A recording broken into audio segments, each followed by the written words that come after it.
ሰላም ጤና ይስጥልኝ። ወደ ዩቲዩብ ቻናል የተከታታዮች እንደምን አላችሁ? እግዚአብሔር ይመስገን ፍጹም ሰላም ነኝ።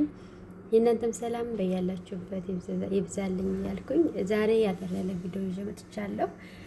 እንደምትወዱት ተስፋ አድርጋለሁ። በአጋጣሚ ለራስ ስራ ለምን በቪዲዮ መልኩ አላቀርበውም ብዬ ነው የሰራሁት ማለት ነው። ስለ እንጀራ ብዙዎቻችሁ እየሰራ ነው ማስቲካ አይነት እንጀራ ሆነብን፣ ተበላሸብን።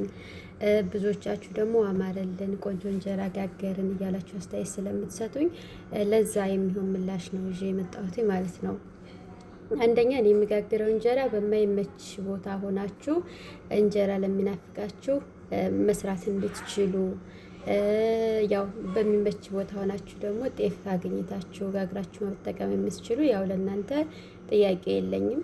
ግን ለምሳሌ በተለያየ አረብ ሀገራት ወይም ደግሞ በረሃ ውስጥ ሆናችሁ ጤፍ ማግኘት ሳትችሉ የፍርኖ ዱቄት እንጀራ ወይም ነጭ ዱቄት ተጠቅማችሁ ምጣድ ሳታገኙ መጥበሻ ተጠቅማችሁ ጋግራችሁ እንዴት በሉ ነው እኔ ቪዲዮ የምሰራው ማለት ነው።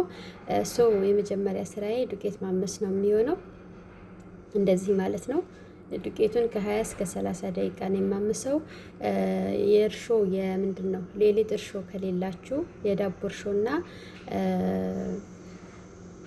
ካሜራ ማለት ነው። ካሜራ በዱቄትና በውሃ በጥብጣችሁ በቀጭኑ አድርጋችሁ ከበጠበጣችሁት በኋላ ቢያንስ ለ6-7 ሰዓት ቦክቶ በደንብ እስከሚያጠል ጠብቃችሁ አጠላችሁ ደፍታችሁ ያንን በእርሾ መልኩ መጠቀም ትችላላችሁ ማለት ነው። ዱቄቱን ካመስኩኝ በኋላ ነፋሁትኝ ወዳው ትኩሱን ሳይበርድ ማለት ነው። እኔ እዚህ ጋር የምትመለከቱት የሊጥ እርሾ አለኝ።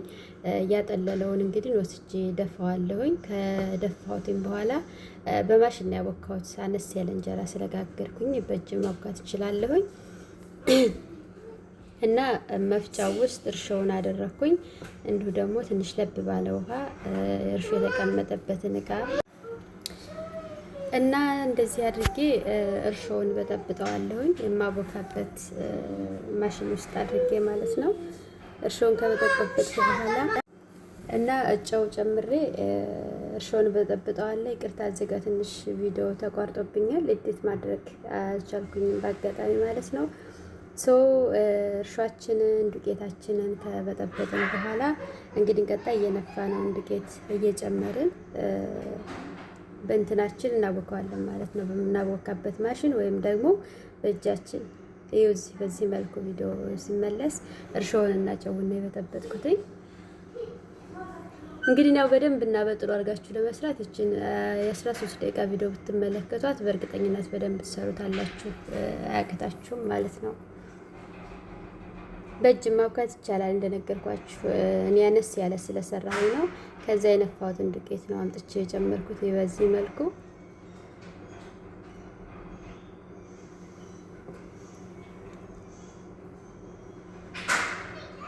ከዚያ በዳቦ ማብኪያ ነው መጀመሪያ ያቦካሁትኝ። ለምን ጠንከር ብሎ ወፈር እንዳለ በደንብ እንዲታሽልኝ ማለት ነው።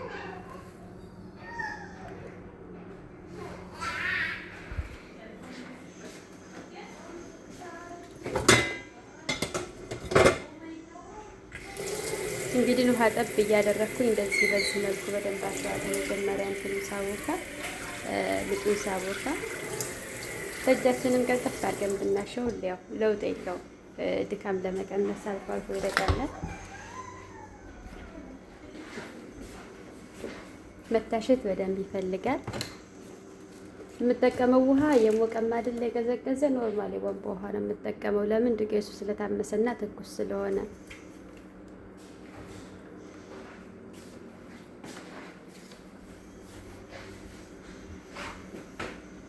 ከዚያ እንግዲህ ውሃ ጨምሬበት ሊጡ ስላላ ደግሞ እዚህ ጋር ማሻውን ቀይሬዋለሁኝ። ሊጡ ቀለል ስላለ በዚህ በደንብ አድርጌ ያሸዋለሁ። መታሸት በነገራችን ላይ በደንብ ነው የሚፈልገው። ሊጡ ሲቦካ ባሸነው ቁጥር እንጀራው በጣም ቆንጆና የሚያምር እንጀራ ይሆነናል። ያው ነጭ ዱቄት ለሁል ጊዜ ማለት አዘውትረን እንድንመከበው ባይመከርም፣ ነገር ግን ያው ለአምሮታችን ጥሩ ነው። ቢያንስ እንጀራ ስናፍቀን በልተን ትንሽ አምሮታችንን ያስታግስልናል ማለት ነው። እና ያው ልጤና ቦካሁኝ። ከዚያ ልጡን የማቦካበት ቦታ ላይ ያደረኩትኝ አስተካክዬ አቅጥኜ ለሚጋገር እንደሚሆን አድርጌ ነው የምተው እዚህ ጋር እንትኑን ልጡን ማለት ነው። እንደዚህ እንደምትመለከቱት ውሃ እየጨመርኩኝ ልክ እንደሚጋገር እስከሚሆን ድረስ አስተካክዬ ተዋለሁኝ እስከሚቦካ ማለት ነው። አሁን ኦልሬዲ ተስተካክሏል። አቅጥኛዋለሁ ልክ ለሚጋገር እንደሚሆን አድርጌ ነው የተውኩት። ጣዕሙ የሚበላሽባችሁ ከእርሾ ነው። ወዳውኑ በእንትኑ ላይ ሊጡ ላይ እርሾ ጨምራችሁ አብኩታችሁ ከጋገራችሁ ሳይጣፍጥም በእርግጠኝነት። እንደገና ደግሞ ምንድነው ማስቲካ ሆነብኝ፣ ልምጭጭ ያለ እንጀራ ሆነብኝ የምትሉት ደግሞ ሳይቦካ እየጋገራችሁት ነው። እስከሚቦካ በትዕግስት መጠበቅ አለብን። ለምሳሌ ሙቀት ከሆነ ቶሎ ይቦካል። እንደገና ደግሞ ጥሩ እርሾ ከተጠቀምንም እንደዚሁ ቶሎ ይቦካል። ጥሩ እርሾ ከተጠቀምንም ቶሎ አይቦካም። አሁን ሊጡን አቦካሁትኝ እንግዲህ ከምሽቱ 5 ሰዓት 6 ሰዓት አካባቢ አጉቸው ሌሊት ጠዋት እንደዚህ ጥልል ብሎ ነው ያገኘሁትኝ። አልቦካም። ሰው ማለት ልጅ ሲቦካ የመጀመሪያ ስቴፑ ያጠላል። ካጠለለ በኋላ ይፈላል እና በዚህ ሰዓት መብካት ነበረበት። ይሄ የሆነው ለምንድን ነው? የተጠቀምኩት እርሾ ትንሽ ቆየት ስላለ እንደ መደንዘዝ ብሏል ማለት ነው። ምንድን ነው ያረኩትኝ? ትንሽ ከሩብ የሻይ ማንኪያ ያነሰ ትንሽ ካሜራ ከላይ ነሰነስኩበትኝ እና ተውኩት። ከዛ መልሶ ኩፍ ሲል አሳያችኋለሁ ምን እንደሚመስል።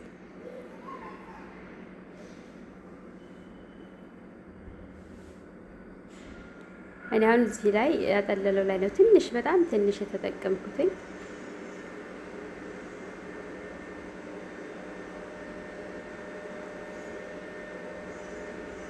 ልጅ ሲቦካ መልኩ ምን እንደሚመስል አሁን እንግዲህ እዚህ ጋር ተመልከቱ። ኩፍ ብሎ እዚህ ጋር ጅማሬው ግማሽ ላይ ነው የቦካው።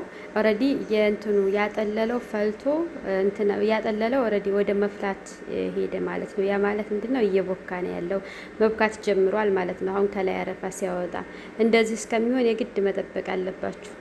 ሲቦካ ደግሞ የአረፋው እርግጥ ብሏል ከላይ ያለው። አሁን እንግዲህ ለመጋገር ዝግጁ ሆኖልናል ማለት ነው።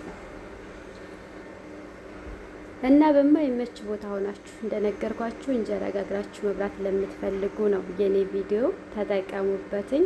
እንግዲህ ኦልሬዲ ሊጡ ኩፍ ብሏል እንደምታዩት፣ በደንብ ነው የሚያስታውቀው። ሳደባልቀው ራሱ በደንብ ያስታውቃል።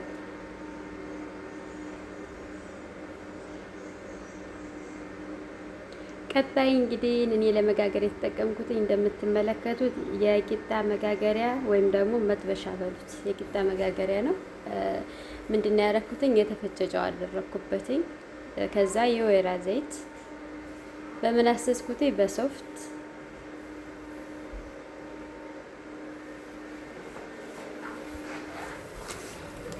እንደዚህ እንግዲህ ቀስ አድርገን በተፈጨ ጨው ነው። እንደዚህ በደንብ አድርገን ዳር እስከ ዳር በደንብ እናስሰዋለን። ከዚያ ጨውን ማድረግ፣ ምጣዱን መልሰን ማጽዳት ነው ቀጣይ ስራችን የሚሆነው። እንደዚህ አድርገን ምጣዳችንን በደንብ እናስሳለን። ከዚያ እንደምትመለከቱት እንደነገርኳችሁ ምጣድ የለኝም፣ ጤፍ ዱቄት የለኝም። ያለኝን የተጠቀምኩትኝ እና በምንድን ነው የከደንኩትኝ? በትልቅ ብረት ድስት ግጣም ነው ጋግሬ እንትን ብዬ የከደንኩት።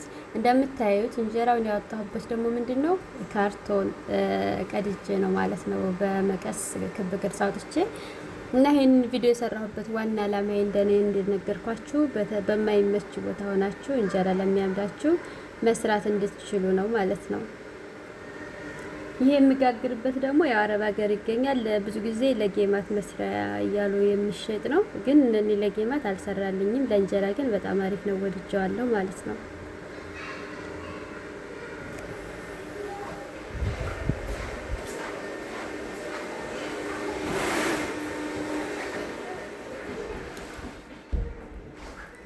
እና በዚህ መልኩ እንግዲህ ቆንጆ እንጀራ እያሽከረከርኩኝ እየጋገርኩኝ እንደምታዩት የሚያምር ቆንጆ የሆነ እንጀራ ጋግሬያለሁኝ። እንደምትወዱት ተስፋ አድርጋለሁ።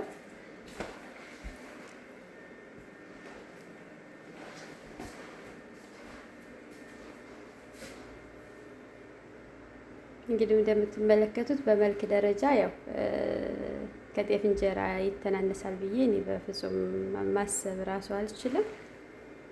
ይህንን ይመስላል። ቆንጆ የሚያምር እንጀራ ጋግሬያለሁ። መስራት የምትፈልጉ ቪዲዮውን በትዕግስት አይታችሁ ተጠቀሙበት እና ስሩ። አይመራችሁ እንጀራ ነው የምለው። ይህንን ይመስላል። በመሀል እንግዲህ ያው እዚህ ጋር ተልባ አለኝ። ተልባ አድርጌ በርበሬ ምንድን ነው ቃተኛ ለመስራት ማለት ነው። ከዚያ ትንሽ ጨው እንደዚሁ ደግሞ አድርጌበታለሁኝ። የወይራ ዘይትና የፈላ ውሃ አድርጌ አደባልቄ ያው ምጣድ ላይ ቃተኛ ለቅልቄ ሰርቻለሁኝ ማለት ነው።